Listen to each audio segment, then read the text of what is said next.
저는 헐투 양성 전이성 유방암 희망이 있다. 치료의 정석. 이런 제목으로 말씀을 드리려고 합니다. 제가 이런 이제 강의를 준비한 이유는요. 암 환자들 그리고 암 환자의 가족들 또는 이제 암을 전공하지 않은 다른 과 의사 선생님들이 하시는 생각이 암이 전이가 되면 끝난 거 아니냐, 더 이상 뭐 할 거 있겠냐, 뭐 이제 끝났다 이렇게 생각하시는 분들이 많습니다. 사실 뭐 그런 얘기들을 환자들로부터 가족들로부터 굉장히 많이 듣고요. 심지어는 제 동료인 다른 과 의사 선생님들이 그런 얘기를 하십니다. 굉장히 저는 사실 그런 얘기를 들을 때마다 마음이 아프고 이걸 어떻게 항변을 해야 될까 굉장히 고심을 많이 합니다. 하지만 뭐 그거를 뭐 그분들 앉혀놓고 이렇게 자세히 구구절절히 말씀을 드릴 수도 없고, 제가 오늘 이런 강의를 통해서 전이암 환자들도 희망이 있다라는 메시지를 드리려고 하고요. 그래서 오늘의 강의는 암 환자들 그리고 암 환자의 가족분들 그리고 암을 전공하지 않은 비전공 의사 선생님들께 이 강의를 들으셨으면 하는 마음으로 전달을 하도록 하겠습니다.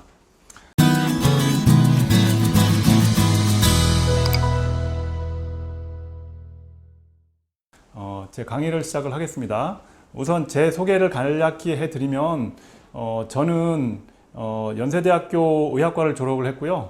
그리고 연세대학교에서 이제 내과 레지던트, 그다음에 종양내과 전공 펠로우를 마쳤습니다. 그리고 나서 여기 보시면 미국 국립암연구소 NIH에서 3년간 암의 전이 기전에 대해서 연구를 했습니다.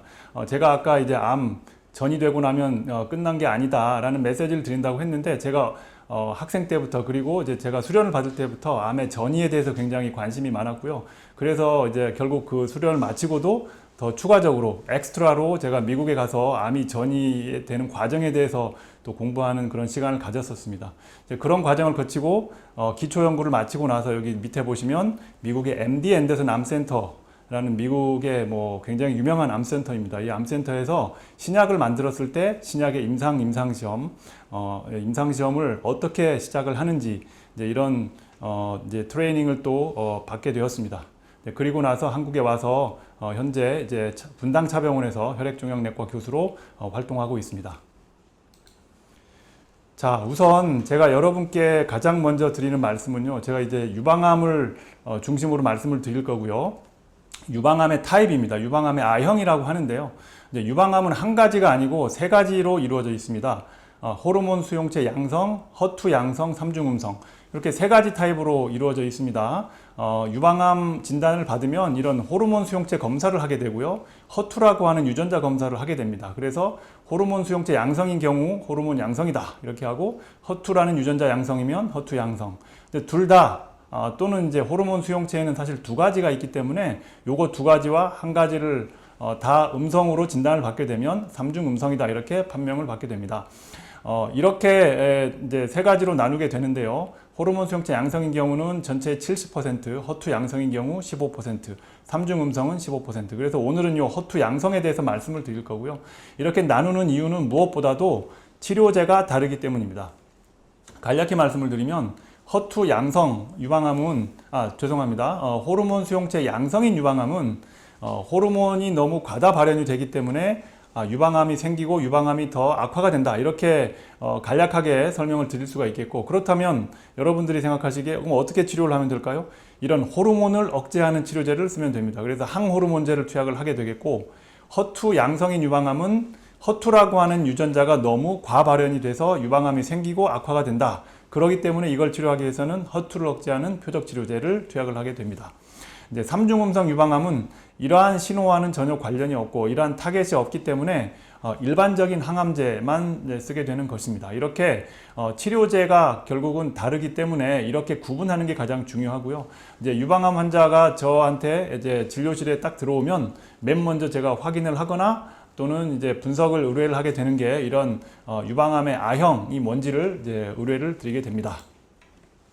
그래서 제가 헐투 양성에 대해서 말씀을 드린다고 했고요. 헐투 양성 치료제라고 하면 제일 유명한 게 트라스트주맙입니다. 이제 예전에는 이제 허셉틴이라고 얘기를 했는데, 허셉틴은 이 트라스트주맙의 하나의 상품명이 되겠고요. 요즘에는 이제 그런 허셉틴 말고도 바이오시밀러라고 해서 그거하고 이제 비슷한 구조로 되어 있는 다른 약제들이 다른 회사에서 많이 나와 있기 때문에 제가 일반적인 트라스트주마비라고 말씀을 드리겠습니다.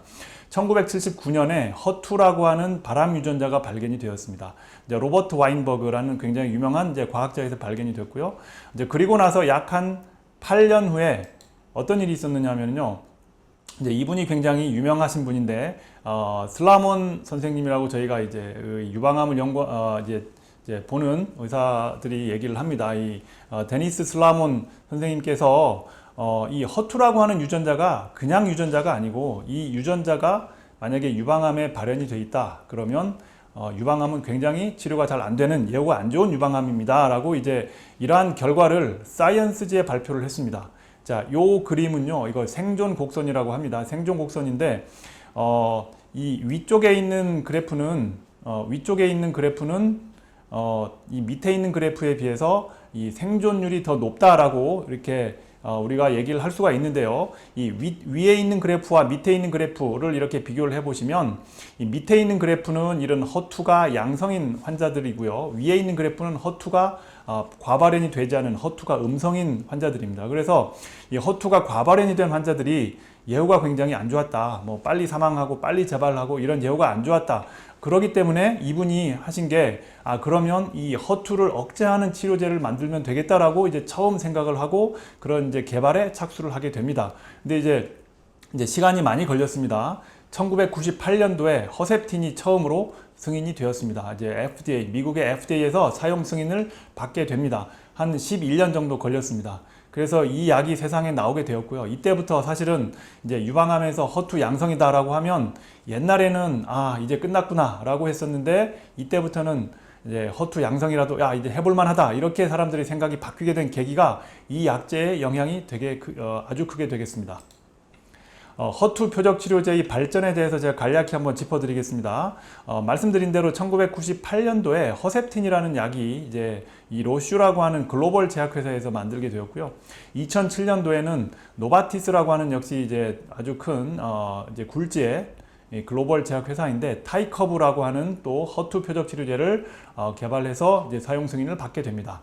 2013년 2월 달에는 캐사일라라고 하는 약제를 또 개발하게 되고요. 역시 2013년 9월 달에는 이제 퍼제타라고 하는 약을 개발하게 됩니다. 그래서 현재 이 하나, 둘, 셋, 네 가지의 표적 치료제를 쓰고 있고요. 물론 그 이후에도 지금 벌써 한 8년 정도가 더 흘렀죠. 이 사이에도 지금 많은 연구들이 이루어졌고요. 저거 말고도 사실은 더 좋은 약들이 지금 개발 중이고 조만간에 사실은 이제 이 사용할 수 있는 약들이 지금 나오고 있습니다. 그래서 오늘은 사실은 제가 요 네 가지, 왜냐하면 이제 허투 치료제의 제가 정석이라고 오늘 제목을 붙였는데 가장 기본적으로 치료하는 방법에 대해서 말씀을 드리고자 오늘은 요 네 가지에서 말씀을 드리도록 하겠습니다.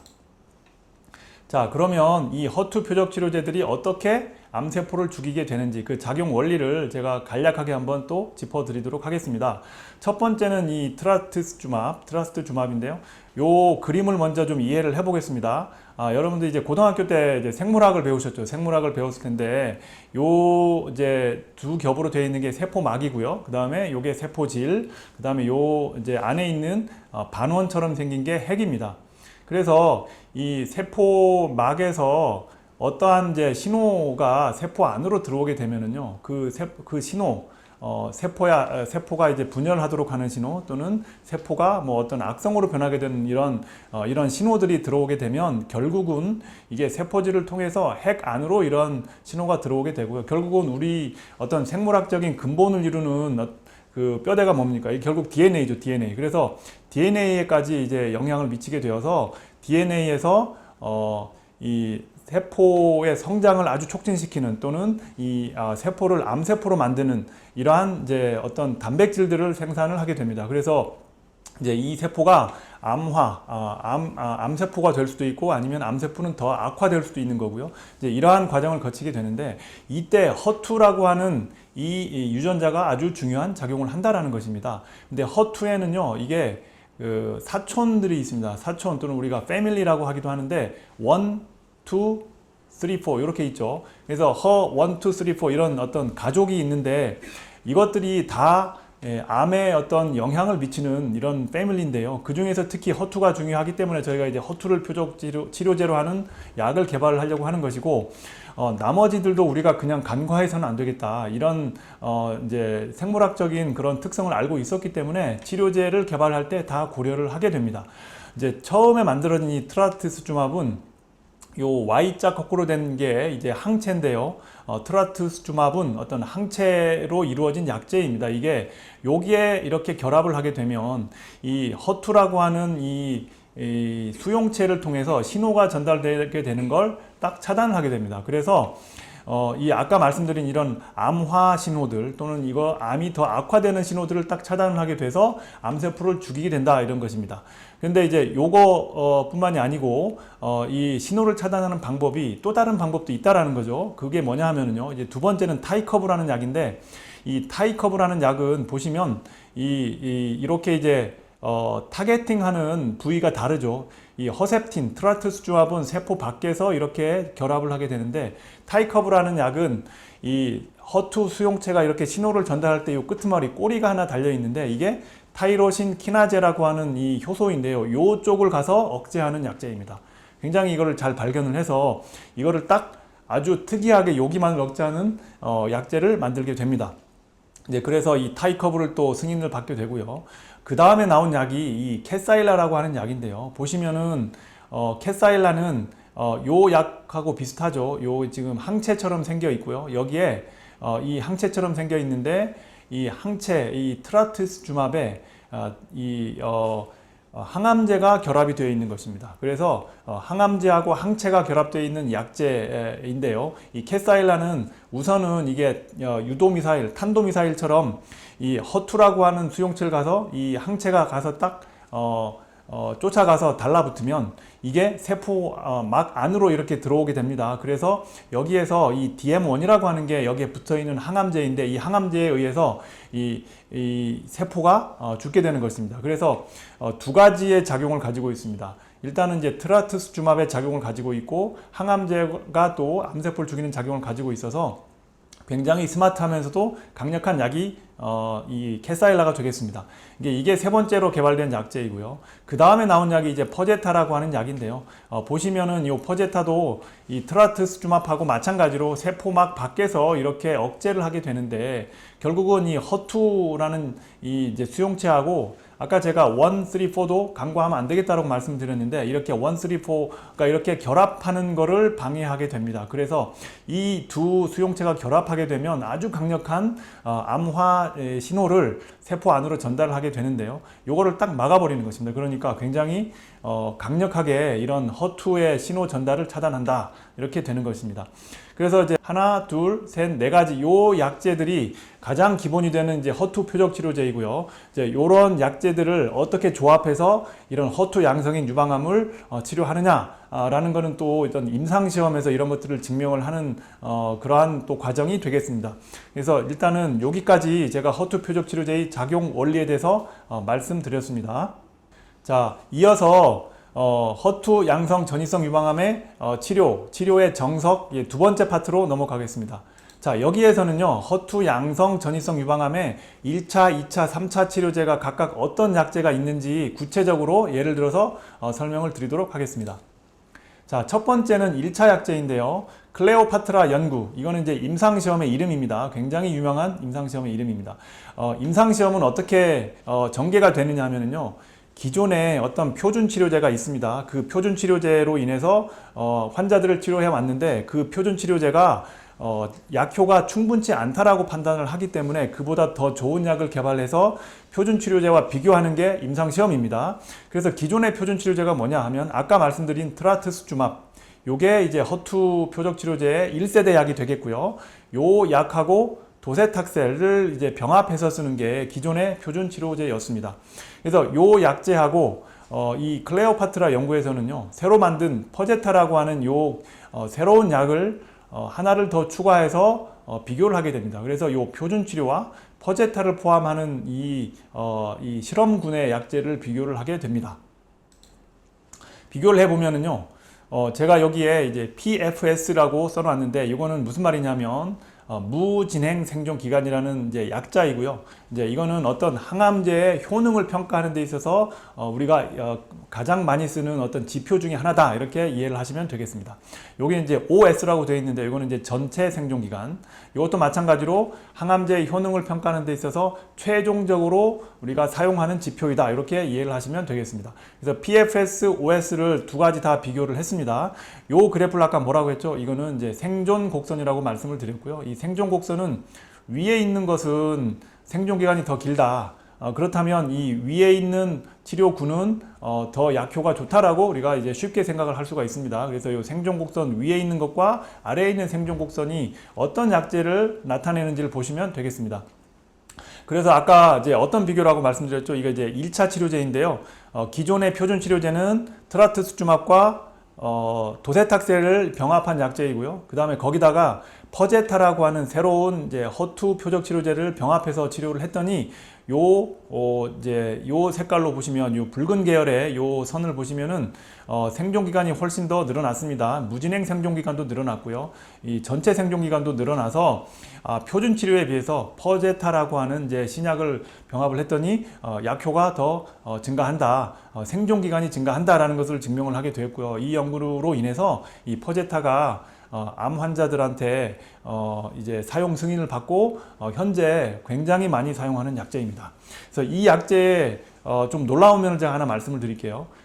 유방암 환자가 전이가 되면 과연 얼마나 생존할 수 있을까 이런 이제 얘기를 많이 하게 되는데요. 가장 궁금해합니다. 사실은 이제 환자분들이 직접 말씀은 못 하시지만 뭐 가족들이 이렇게 환자분들이 진료실을 나가고 나면 뒤에 남아서 항상 물어보세요.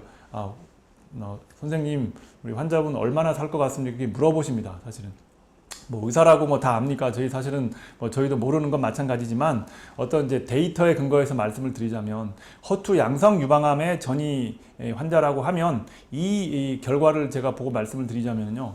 여기 쪽 제가 이렇게 선을 그어 놨는데 이 50%라는 게 뭐냐 하면요. 이거는 이제 중앙 생존 기간이라고 하는데 이 환자분들의 가장 생존을 오래 한 환자와 가장 짧게 생존한 환자들의 중간 값을 이게 중앙 생존 기간이라고 하는데 요 값이 거의 60개월 가까이 됩니다. 지금 여기 정확히 말씀드리면 58개월인데 60개월에 가까이 되기 때문에 저는 이제 거의 5년 정도 됩니다라고 이제 말씀을 드리거든요. 근데 그 얘기는 뭐냐 하면 그보다 어떤 분들은 5년 이상 사시는 분들도 꽤 많다.